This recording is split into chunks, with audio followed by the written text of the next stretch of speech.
Welcome to the Tech Egg. Don't get scrambled. Enjoy the video. You begin by verifying essentials.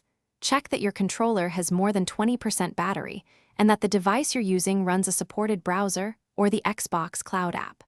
Once done, enable Bluetooth on your phone or PC, or have a USB-C cable ready for wired input. Make sure your Xbox controller is in pairing mode. Hold the pairing button until the LED flashes, because a reliable connection from the start avoids delays later. Now connect the controller to your device. If using Bluetooth, on the controller hold the pairing button until the light pulses, then select Xbox Wireless Controller in your device's Bluetooth list.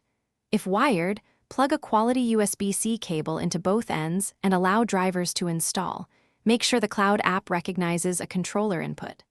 Once paired, open a quick input tester or the Cloud app's controller indicator so you can confirm button. Finally, launch Xbox Cloud Gaming and pick your title. Make sure the controller icon appears in the app and inputs register when you press a button. If you see latency or disconnects, switch to a wired connection or move nearer to your Wi-Fi router, because stability often fixes perceived controller issues.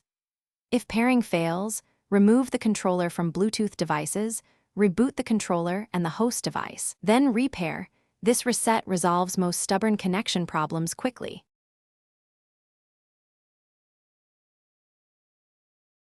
Thanks for watching. Consider subscribing if I helped unscramble your problems.